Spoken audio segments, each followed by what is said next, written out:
এই মাছ এবং সকার ফিশ সম্পূর্ণভাবে বিক্রি নিষিদ্ধ, কিন্তু তারপরেও এরা বিক্রি করতেছে। এই লোক আগে একদিন এসে আমরা এখানে জেলা মৎস্য কর্মকর্তা সহ নিষেধ করে গেছে যে এই মাছ তোমরা বিক্রি করবে। তো এই মাছ তারা কিন্তু এখানে বিক্রি করতেছে, আমরা দেখতে পাচ্ছি। আমরা এখন ম্যাজিস্ট্রেট এখানে ডাকবো। চিংড়ি শিল্পটা বাংলাদেশের একটি খুবই উল্লেখযোগ্য একটি শিল্প এবং এই শিল্প থেকে আমাদের দেশ অনেক রেভিনিউ অর্জন করে থাকে। কিন্তু আমাদের দেশের কিছু অসাধু ব্যবসায়ী এরা চিংড়ি মাছের মধ্যে এক ধরনের জেল পুশিং করে থাকে এবং তাতে করে মাছের ওজনটা বৃদ্ধি হয়। তো এই অসাধু ব্যবসায়ীরা আমাদের দেশের চিংড়ির মাল এই মালকে শূন্য করতেছে এবং মৎস্য অধিদপ্তর খুলনা সবসময় এটার বিরুদ্ধে তারা মাঠ পর্যায়ে কাজ করছে। আমরা যেমন 4 জন আজকে এই বাজারে এসেছি। মিস্টার শাহরুর আলম,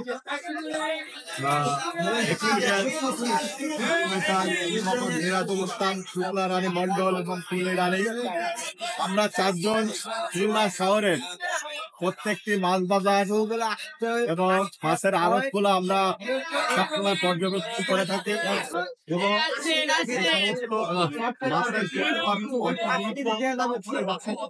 করতে না পারে এইটার বিরুদ্ধে আমরা সবসময় অ্যাকশন নিয়ে থাকি। আমাদের সাথে জেলা ম্যাজিস্ট্রেট, টাস্কফোর্স কমিটি, নৌ পুলিশ, জেলা মৎস্য কর্মকর্তা, বিভিন্ন উপজেলায় গেলে উপজেলা মৎস্য কর্মকর্তা তারা থাকে।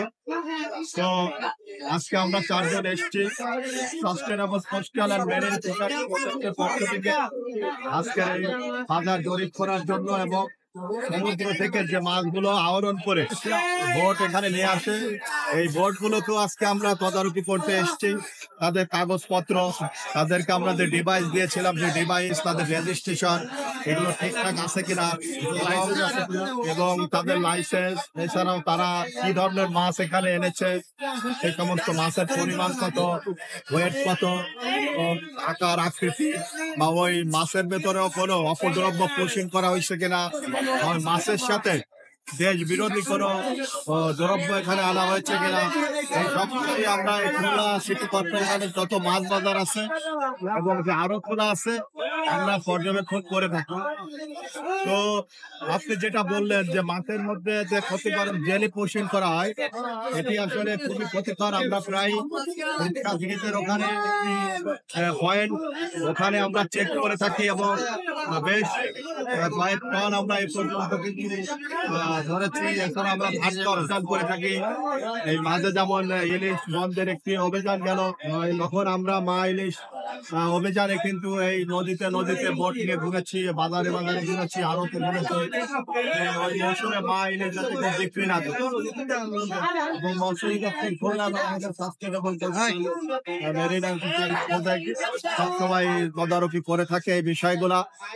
তবে এই অসাধু ব্যবসায়ীদের বিরুদ্ধে আমরা সবসময় সজাগ আছি, তারা যেন এই ধরনের অপদ্রব্য মাছের মধ্যে পুশিং করতে না পারে। আমরা বিভিন্ন চেক পয়েন্টে এগুলা চেক করে থাকি নৌ পুলিশের সাহায্যে এবং আমরা যখনই এগুলো পাই হাতে নাতে ধরি। এছাড়াও আপনাদেরকে আরেকটা জিনিস আমরা দেখাবো, এখানে একটি মাছ আফ্রিকান যে মাগুর, এটাও কিন্তু নিষিদ্ধ। আমরা দেখলাম যে একজন বিক্রি করতেছে এই মাছ এবং সকার ফিশ সম্পূর্ণভাবে বিক্রি নিষিদ্ধ, কিন্তু তারপরেও এরা বিক্রি করতেছে।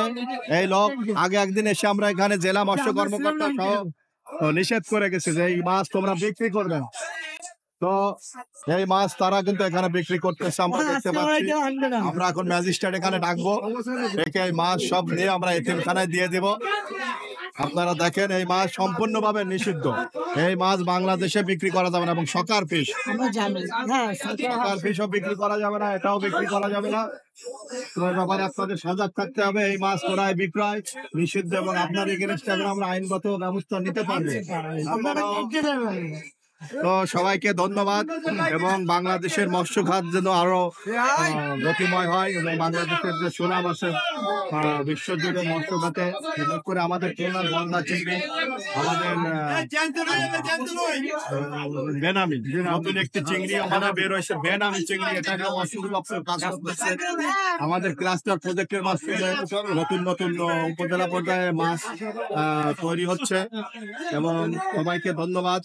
রাষ্ট্র এবং কোস্টাল অ্যান্ড মেরিন ফিশারিজ প্রজেক্টের পক্ষ থেকে আমি মোহাম্মদ মিরাজুল ইসলাম, আমার সাথে আছে মনিরুল শাহানুর আলম। তো সবাইকে ধন্যবাদ।